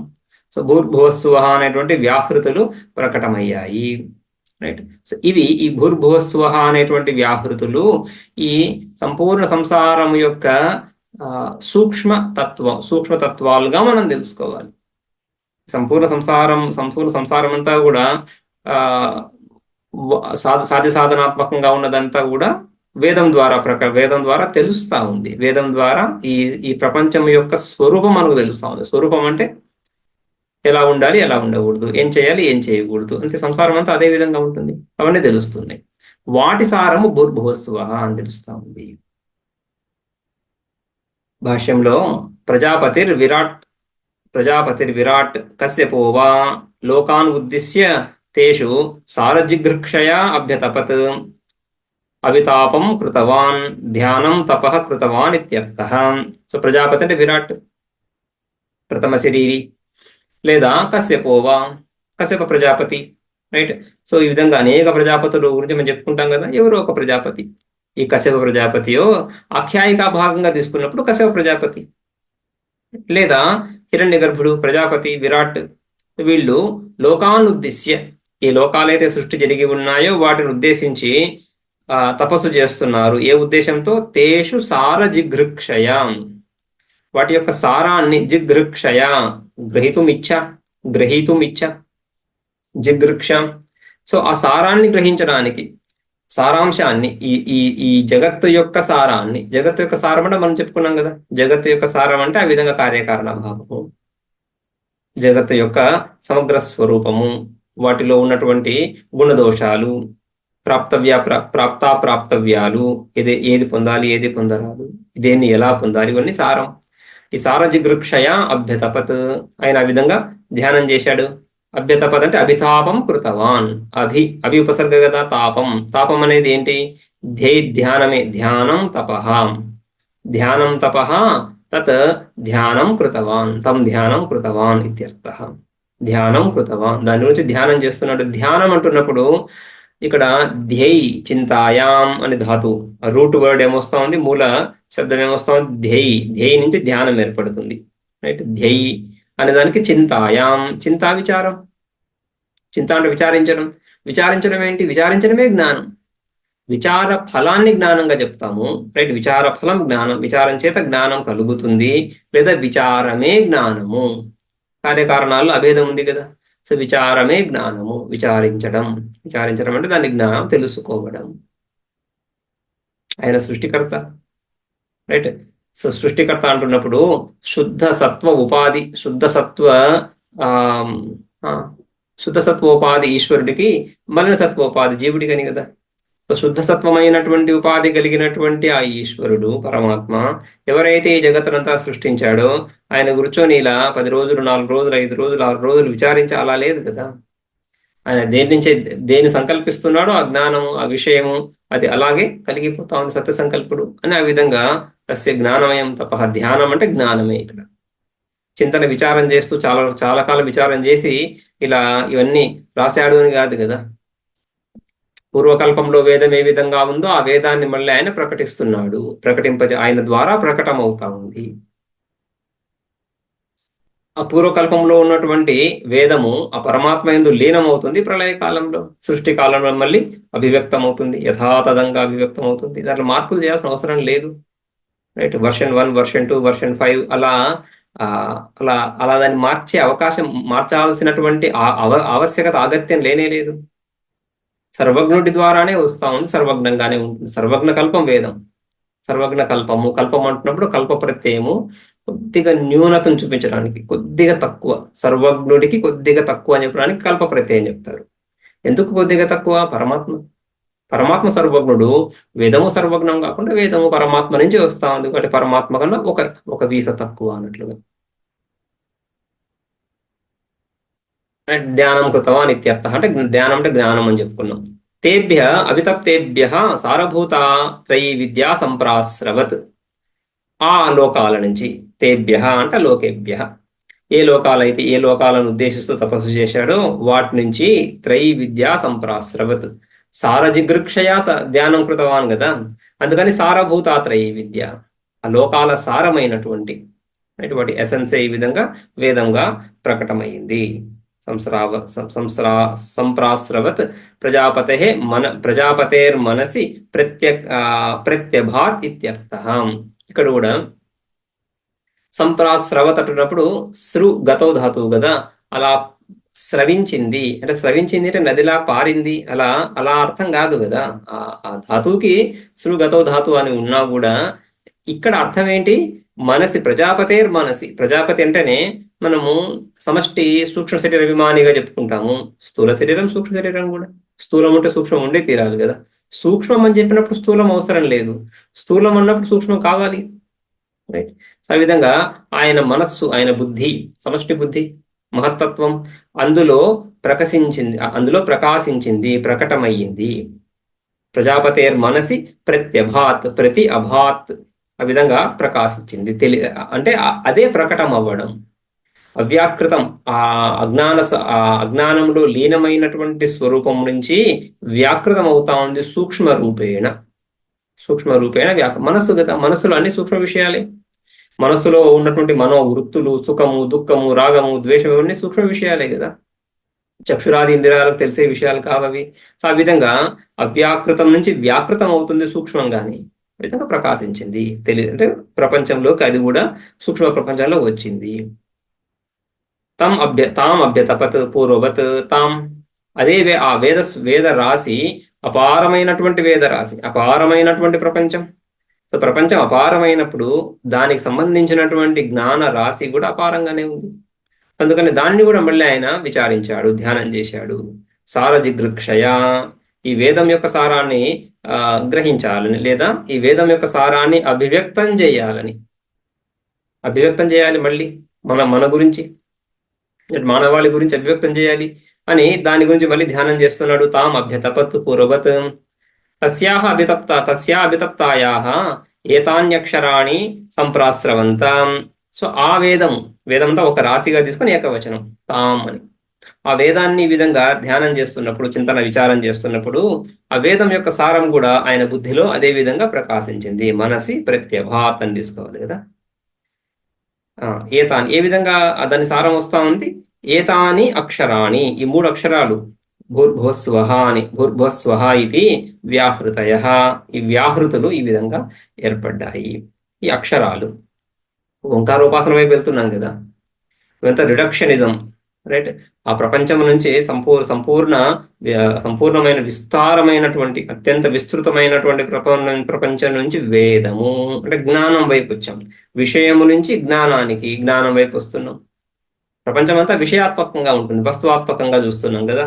ఆ వస్తువాత్మకత నుంచి స్థూలం, వస్తువులని స్థూలాలు, ఆ స్థూలం నుంచి సూక్ష్మం వైపు వెళ్తున్నాం. రిడక్షన్ అవుతా ఉంది. ఆ సూక్ష్మంలో జ్ఞాన రూపంగా ఏదైతే ఉందో అందులో కూడా అపార రాశి, అపార జ్ఞాన రాశి, అందులో నుంచి సారభూతంగా 3 అక్షరాలు వస్తుంది. ఇక 3 నుంచి 1 రావాలి. ఇది వ్యాహృతయ. ఇక 3వ మంత్రం చూద్దాం. తానభ్యతపత్ తేభ్యో వితప్తేభ్య ఓంకార సంప్రాస్రవత్ తద్యథా శంకునా సర్వాణి వర్ణాని సంతృణాని ఏవమోంకారేణ సర్వా వాక్ సంతృణో ఓంకార ఏవ ఇదగం సర్వం ఓంకార ఏవ ఇదగం సర్వం అని, ఆ విధంగా ఓంకార ఏవ ఇదగం సర్వం అని 2 సార్లు పునరుచ్చారణ అవడంతో ఈ ఖండం, ఈ ఓంకారోపాసన ముగుస్తా ఉంది.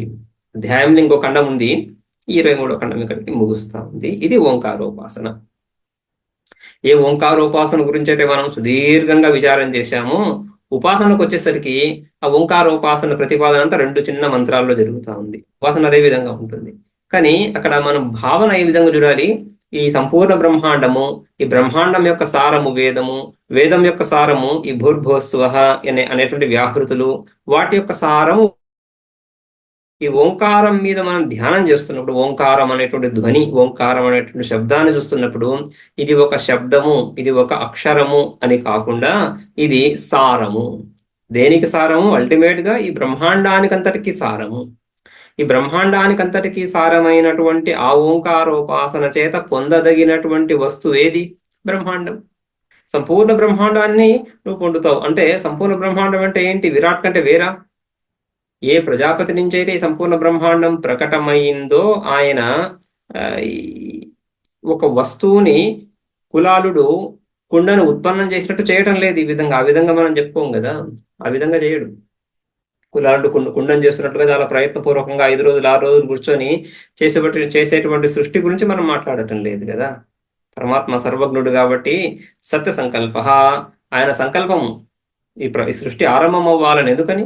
జీవుల కర్మలు ఉన్నాయి, జీవుల కర్మలు జీవులకు రావాలి, జీవరాశికి ప్రాణికోటికి రావాలి అని ఆయన సంకల్పం చేత సృష్టి ఆవిర్భవిస్తా ఉంది, సంకల్పం చేతనే కలుగుతా ఉంది. అటువంటి సృష్టి, రైట్? సో అటువంటి సృష్టికి అటువంటి సృష్టికర్త ఈ విధంగా అటువంటి సృష్టికర్తకు ఆ సృష్టికి భేదం ఎక్కడి నుంచి వస్తుంది? కులాలుడికి ఆ కుండకి భేదం ఉంటుంది, రైట్? కులాలుడు వేరు కూర్చొని ఒక చిన్న మట్టి ముద్దను తీసుకొచ్చి ఆ విధంగా ఆ కుండం చేస్తున్నాడు, రైట్? కుండం చేస్తున్నాడు. ఆ మట్టిని పిసికి ముద్దను చేసి ప్రాణము పోసి అని ఆ విధంగా మనం మాట్లాడటం లేదు ఇక్కడ. అది లోకంలో జరిగేటువంటి వస్తువులు ఆ విధంగా జరుగుతున్నాయి. కానీ పరమాత్మ సంకల్ప రూపంగానే సృష్టిని చేస్తున్నాడు. సంకల్పపూర్విక సృష్టి, చేతనపూర్విక సృష్టి, సంకల్పపూర్విక సృష్టి, రైట్? అటువంటి సృష్టికి ఆ సృష్టికర్తకి భేదం లేదు. సృష్టికర్తలకు భేదం లేదు. ప్రాణము, రయి, కృష్ణోపనిషత్తులో చూస్తాం, రైట్? భోక్త, భోజ్యము రెండిట్లో భేదం లేదు. అన్నము, అత్త.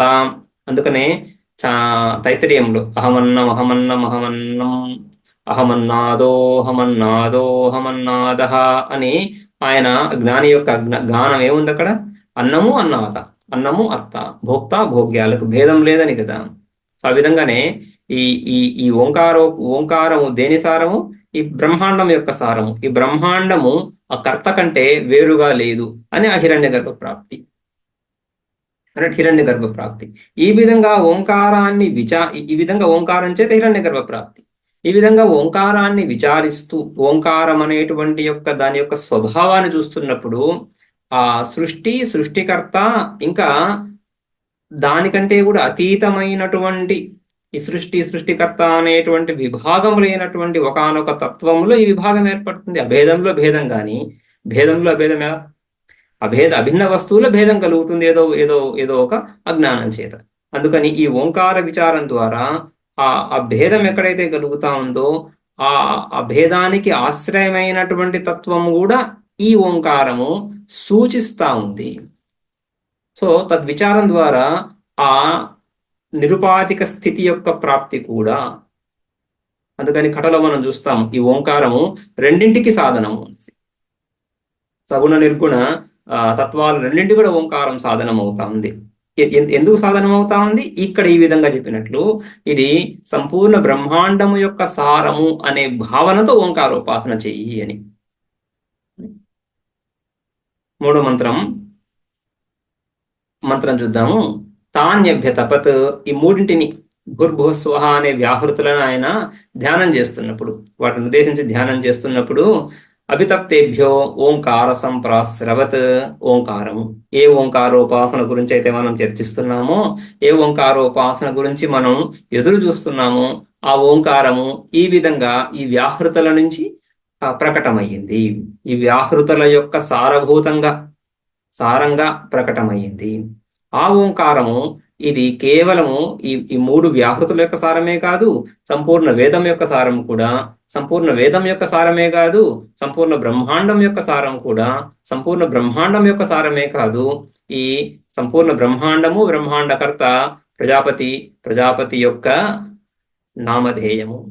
తస్య వాచక ప్రణవః అని. సో ఆ పరమాత్మను సూచిస్తా ఉంది. రైట్. సో ఆ విధంగా పరమాత్మ ఆ సృష్టికర్త కూడా ఆధారభూతమైనటువంటి ఆ చైతన్యము. రైట్. అజ్ఞానరహిత చైతన్యం, కేవల శుద్ధ చైతన్యానికి కూడా ప్రతీకగా, ఒక సూచకంగా, ఒక ఉపలక్షణంగా తెలుస్తా ఉంది. అటువంటి ఓంకారం ఈ విధంగా ప్రకటమవుతుంది. ఆ ఓంకారం ఎలా ఉంది? తద్యథా, ఒక దృష్టాంతం. శంకున సర్వాణి పర్ణాని సంతృణాని. ఒక శంకు ఆకులో మధ్యలో ఉన్నటువంటి పెద్ద ఈన ఒకటి ఉంటుంది. దాని నుంచి చిన్న ఈనలు ఆకునంతా వ్యాపించి ఉంటాయి. మన శరీరంలో ఏ విధంగా అయితే నాడులు చెప్పుకుంటాము, ప్రశ్నోపనిషత్తులో కొన్ని 72,000 కోట్ల నాడులు చెప్తారు కదా. ఇవన్నీ కూడా ఈ హృదయ దేశంలో 101 నాడులు. ఈ 101 నాడులు ఈ విధంగా విభాగం అవుతూ శరీరం అంతా వ్యాపించి ఉన్నాయని చెప్పుకుంటున్నాము. అదేవిధంగా ఈ ఆకులో ఈ శంకు, ఈ ఈనెలు ఏవైతే ఉన్నాయో సంపూర్ణంగా వ్యాపించి ఎలా ఉన్నాయో అలా ఈ ఓంకారం కూడా సంపూర్ణంగా ఈ వ్యాహృతులను, వేదాన్ని, బ్రహ్మాండాన్ని వ్యాపించి ఉంది అని. తద్యథా శంకున సర్వాణి పర్ణాని సంతృణాని. సర్వాణి పర్ణాని, సంపూర్ణ పర్ణం, సంపూర్ణ ఆకంతా కూడా యథా శంకున సంతృణాని, శంకు చేత త్రిడ్ ధాతు, రైట్, ఆ విధంగా వ్యాపించి ఉంది. రైట్. అదే విధంగా ఓంకారేణ ఏవమేవ.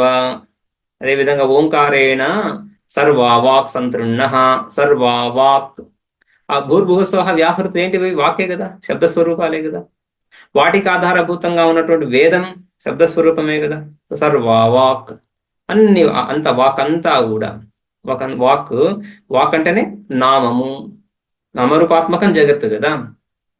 నామమంతా కూడా, నామం శబ్దమయం, రైట్. ఈ జగత్ అంతా కూడా శబ్దమయం. ఆ శబ్దము, నామము, తర్వాత రూపానికి అభేదం మనం మాండిక్యంలో మొదటి మంత్రంలోనే, రైట్, మొదటి మంత్రంలోనే ఆ ఇంట్రొడక్షన్ లో కూడా చూస్తాం. నామానికి రూపానికి భేదం లేదు. ఆ విధంగా సర్వవాక్ అంటే సంపూర్ణ బ్రహ్మాండ రూపం కూడా వచ్చేసింది ఇక నామరూపాలు. అందుకని స్థూల సృష్టి అంటే మనకు ఇంద్రియాల ద్వారా కనిపిస్తా ఉంది కాబట్టి, ఇంద్రియ వ్యవహార యోగ్యంగా ఉంది కాబట్టి మనం ప్రపంచాన్ని స్థూలంగా గుర్తిస్తాం, రైట్, అజ్ఞాన కాలంలో.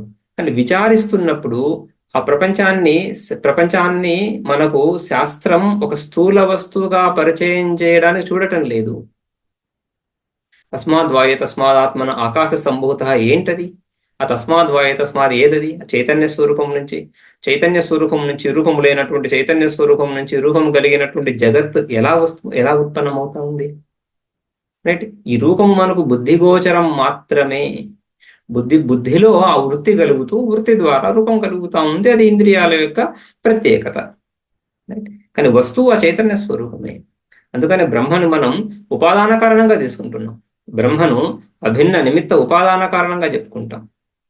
ఇక్కడ కూడా భేద దర్శనాల్లో ఈ మాధ్వ దర్శనం ఇత్యాదుల్లో అభిన్న నిమిత్త ఉపాదాన కారణంగా స్వీకరించరు బ్రహ్మను, కేవలం నిమిత్త కారణంగా స్వీకరిస్తారు. నైయాయికులు కూడా, న్యాయ దర్శనంలో కూడా నైయాయికులు ఈశ్వరుణ్ణి నిమిత్త కారణంగా మాత్రమే స్వీకరిస్తారు, ఉపాదాన కారణంగా స్వీకరించరు.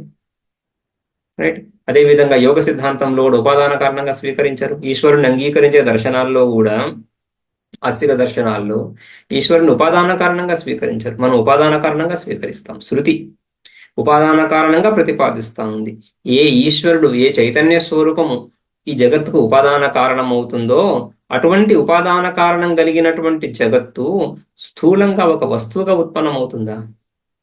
ఆ విధంగా చూడాలని చెప్పడం లేదు శృతి, అది తాత్పర్యం కానే కాదు. అందుకని నామానికి రూపానికి భేదం లేదు. రూపం అంటే బయట ఉంది, నామం లోపల ఉంది అనేటువంటి విభాగం లేదు. సదేవ చిత్ చిదేవ సత్. సామాన్యంగా అభిప్రాయం ఎలా ఉంటుంది? సత్తా కలిగినటువంటి వస్తువులన్నీ కూడా ఘట సన్ పట సన్, ఈ ఘటపటాది వస్తువులన్నీ బయట ఉన్నాయి, వాటి జ్ఞానం లోపల చిదాత్మకంగా నాకు కలుగుతా ఉంది అనేటువంటి భావన ద్వైతం అజ్ఞానంలో ఉంటుంది. ఆ విధంగా భావన వ్యవహారం అంతా ఆ విధంగానే నడుస్తుంది. కానీ విచారం చేస్తున్నప్పుడు ఆ విధంగా మనం చూడం కదా, దాన్ని అధిగమించాలి, అతిక్రమించడమే కదా జ్ఞానం. జ్ఞానం ఈ దృష్టి తప్పు అని చెప్తా ఉంది కదా. సదేవ చిత్ చిదేవ, సత్చిత్తులకు భేదం లేదని కదా. అందుకనే బ్రహ్మ సత్యం జ్ఞానం అనంతం బ్రహ్మ. సత్ జగత్ యొక్క సత్తా బ్రహ్మ అంటే ఇంకా బ్రహ్మ జగత్ యొక్క సత్తా బ్రహ్మ అంటున్నప్పుడు భౌతిక జగత్ ఎక్కడి నుంచి వచ్చింది? అందుకని ఈ ఓంకారము సర్వావాక్, సంపూర్ణ వాక్, అందులో నామరూపాలు రెండు కూడా, సంపూర్ణ బ్రహ్మాండం కూడా ముందు నుంచి చూస్తూ వస్తున్నాం. ఈ బ్రహ్మాండం యొక్క సారం వేదం, వేదం యొక్క సారం అని కదా. అందుకని ఓంకారం ఎక్కడ వ్యాపించి ఉంది, దేని వ్యాపించి ఉంది? అంతటిని. ఓంకారము వ్యాపించనటువంటి తత్వం ఒకటి ఇక్కడ లేనే లేదు.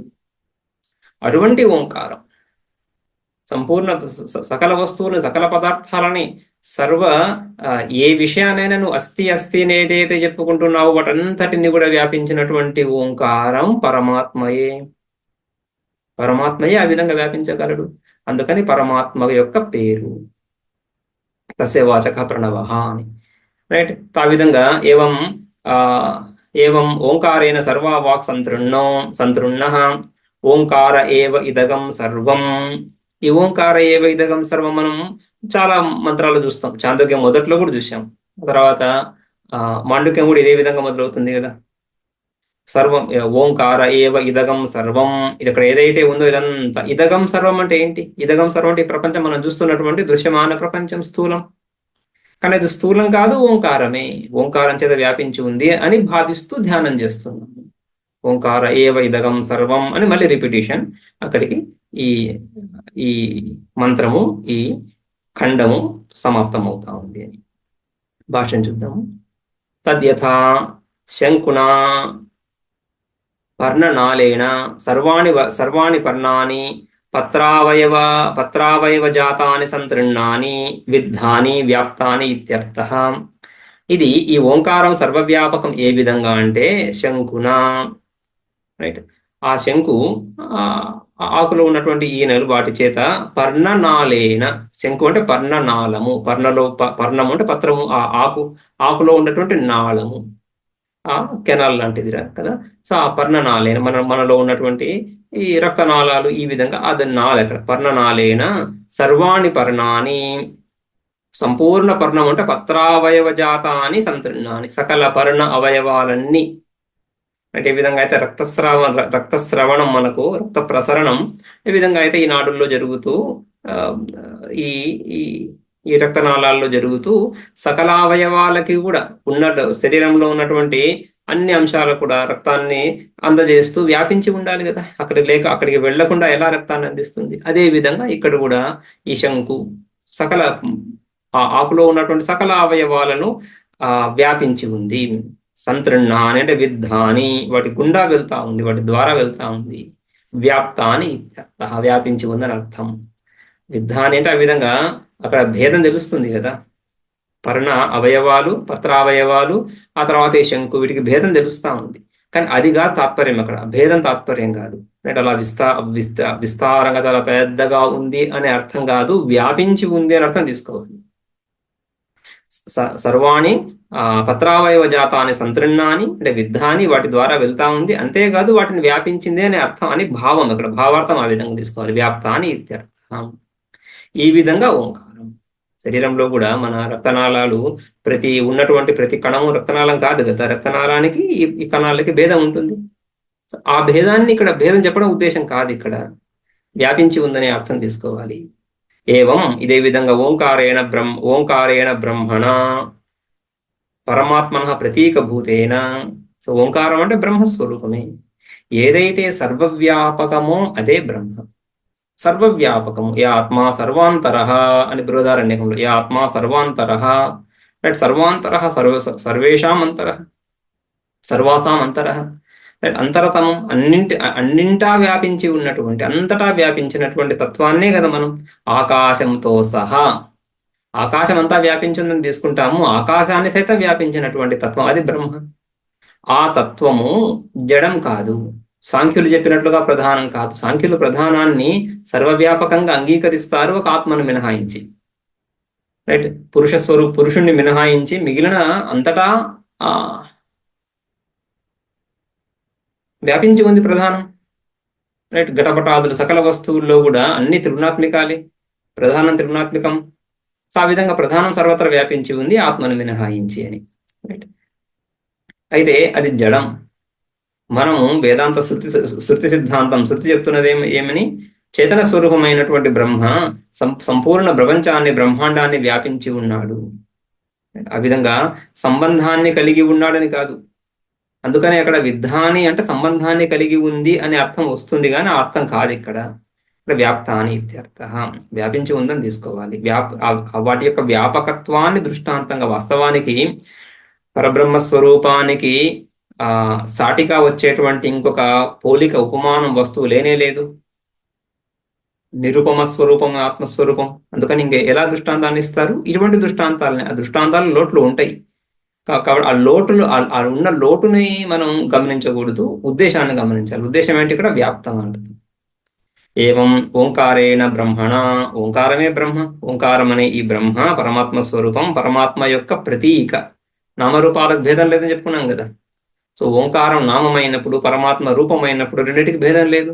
ఓంకారేణ బ్రహ్మణ పరమాత్మన ప్రతీక భూతేన, పరమాత్మ యొక్క ప్రతీక స్వరూపమైనటువంటి ఆ ఓంకారం చేత సర్వావాక్ సంపూర్ణ వాక్ రాసి, శబ్దజాతం సంపూర్ణ నామాలన్నీ కూడా సంతృణాహ అన్ని వ్యాపించి ఉన్నాయి. ఇక్కడ కూడా అంతే, విద్ధాని అనుసంధానమై ఉన్నాయంటే వ్యాపించి ఉన్నాయి. ఓంకారమే ఆయా రూపాలుగా అభివ్యక్తమయ్యింది అని. వ్యాపించడం అంటే ఆ విధంగా. ఆకాశం ఎలా వ్యాపిస్తా ఉంది?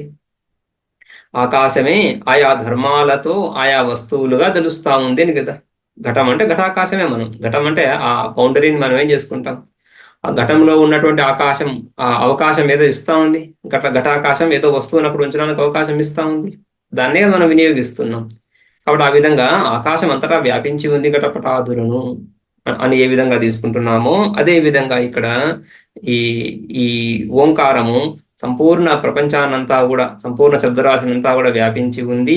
అదే ఆ రూపంగా అభివ్యక్తమయ్యింది అని భావిస్తూ ఓంకారోపాసన చేయాలి. దీనికి ప్రమాణం చూపిస్తున్నాడు శృతి ప్రమాణము. అకారో వై సర్వావాక్ ఇత్యాది శృతే.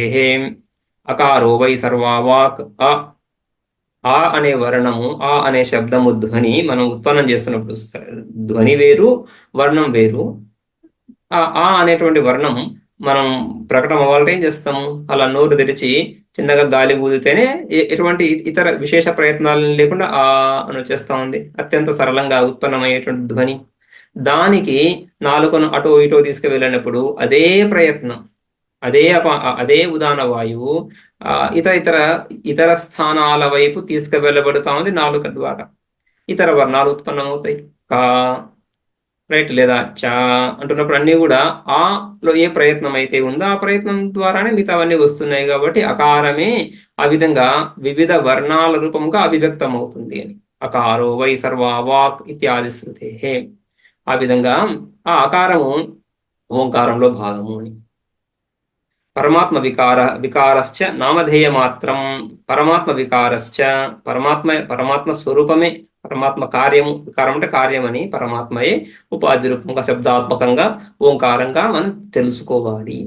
అందుకని ఓం అనేది ఒక ధ్వనిగా మనం ఉపాసించడం లేదు ఇక్కడ అని. రైట్.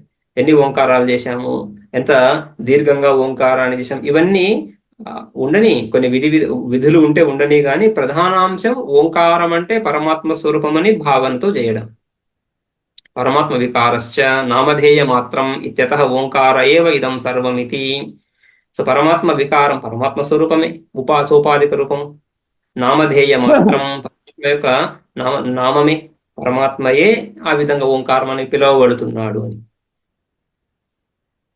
ఇత్యతః అందుకని ఓంకార ఏవ ఇదం సర్వం, పరమాత్మయే ఓంకారము కాబట్టి పరమాత్మ ఇదం సర్వం అని చెప్పడంలో ఎటువంటి సంకోచం లేదు కదా. అదే విధంగా ఓంకారమే ఇదం సర్వం అని. పరమాత్మ వికారశ్చ నామధేయ మాత్రం, నామధేయ మాత్రం ఇది. నామధేయ ధేయ ప్రత్యయం స్వార్థంలో వస్తుంది, నామం అనే అర్థం. నామధేయం అంటే నామం అని. నామమాత్రం, ఈ సంపూర్ణ ప్రపంచము పరమాత్మ వికారమే. అక్కడ మనకు కనిపించేది ఏంటి? నామమాత్రం. ఘటపటాదులు అనేటువంటివి కేవలం పేర్లు. ఘటం అనేటువంటి పేరుతోనే సకల వ్యవహారం జరుగుతూ ఉంది.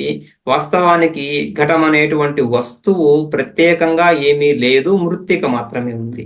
మృత్తిక ఉంది అంటే అక్కడ మనం ఘటము మృత్తికని ఆ దృష్టాంతంలో, ఘట మృత్తికా దృష్టాంతంలో, ఆ ఫ్రేమ్ లో అంతవరకు మాత్రమే గ్రహించి మృత్తికా ఇత్యవ సత్యం అని చెప్పుకుంటున్నాం. రైట్. ఘటం అనేది నామం మాత్రమే, ఉన్నది మృత్తిక అని. అక్కడ మృత్తిక అంటున్నప్పుడు పరమాత్మ స్థానీయం, ఉన్నది పరమాత్మ మాత్రమే. మనం వ్యవహారం నామంతో చేస్తున్నాం కానీ ఉన్నది పరమాత్మ మాత్రమే. మృత్తిక పరమాత్మ స్థానీయం, అది. ఘటము ప్రపంచ జగత్స్థానీయం, అది దృష్టాంతం. ఘట మృత్తిక దృష్టాంతం కదా. మృత్తిక ఇత్యవ సత్యం అన్నప్పుడు మృత్తిక ఏ విధంగా సత్యమో, ఘటం ఏ విధంగా మృత్తిక కంటే వేరుగా లేదో, ఆ విధంగా జగత్తు పరమాత్మ కంటే వేరుగా లేదు. మరి జగత్ ఏమవుతుంది? నామమాత్రం. రైట్. మృత్తికా ఇత్యవ సత్యం, మిగతా అంతా ఏమవుతుంది? నామమాత్రం, వికారనామధేయం. రైట్. మిగతా వికారాలన్నీ కూడా నామమాత్రాలే, ఉన్నది పరమాత్మ మాత్రమే అని. ఆ విధంగా పరమాత్మ వికార, పరమాత్మ ఉపాదాన కారణం దేనికి? జగత్తుకి. జగత్ ఏమవుతా ఉంది? నామధేయ మాత్రం. అటువంటి పరమాత్మ ఈ ఓంకారమే. ఓంకారేణ బ్రహ్మణ అని చెప్పుకున్నాం కదా. అందుకని ఈ ఓంకార ఏవ ఇదం సర్వం, పరమాత్మయే ఇదం సర్వం. మిగిలినవన్నీ ఆయన వికారాలంటే ఈ విధంగా నామమాత్రాలే. నామం అనేటువంటి ఉపాధిని తగిలించుకొని ఒక స్వతంత్ర వస్తువులుగా భాషిస్తున్నాయి వాస్తవంగా పరమాత్మయే. అదే ఓంకారము. ఓంకార ఏవ ఇదం సర్వం ఇది. ద్విరభ్యాస ఆదరార్థ. ఈ 2 సార్లు అభ్యాసం, రిపిటేషన్ ఏదైతే ఉందో అది ఆదరార్థం. కేవలం ఈ ఓంకారం యందు ఆదరం, ఈ ఉపాసన యందు ఆదరంతో. పరిసమాప్తి గురించి కూడా లోకాది నిష్పాదన కథనం ఓంకారస్తుత్యర్థం ఇది. ఇక లోకాది నిష్పాదన కథనం, ఈ లోకాది నిష్పాదనం పరమాత్మ నుంచి ఈ లోకాలన్నీ, భూర్భువస్సువః, ఈ లోకాల యొక్క ధ్యానం ద్వారా వ్యాహృతులు, ఇవన్నీ కూడా ఓంకారం యొక్క స్తుతి గురించే. ఎక్కడైతే ఉపాసన వస్తుందో ఉపాస్యాన్ని స్తుతించడం శృతి యొక్క శైలిని చెప్తున్నాం కదా. ఆ విధంగా ఇక్కడ కూడా ఈ సర్వం ఓంకారయ వేదకం సర్వం అని చెప్తూ అందులోనే స్తుతి ఉంది. ఓంకారమే వేదకం సర్వం అంటున్నప్పుడే ఓంకారాన్ని స్తుతిస్తున్నాము. ఈ ద్విరభ్యాసం కూడా స్తుతి అర్థం, పరిపూర్ణ పరిసమాప్తి అర్థం కూడా చాలా చోట్ల చూసుకున్నాం. అక్కడికి 22 ఖండ. ఇక ఇంకొక ఖండం ఉంది ఈ అధ్యాయంలో, అది కూడా చిన్న ఖండమే, తర్వాత చూద్దాం. ఓం. ప్రణామములు స్వామీజీ. అత్యంత అద్భుతంగా ముగించారు ఈ ఖండాన్ని. ఇంకొక దీంట్లో అవుతుంది ఇది. అమ్మ చూడండి మీరు. ధన్యవాదాలు స్వామీజీ. పరమాత్మ స్వరూపం ఓంకారం చాలా బాగా అర్థమైంది. ఎవరికైనా సందేహాలు ఉంటే అడగండి, లేదంటే శాంతి మంత్రం చదువుతాను.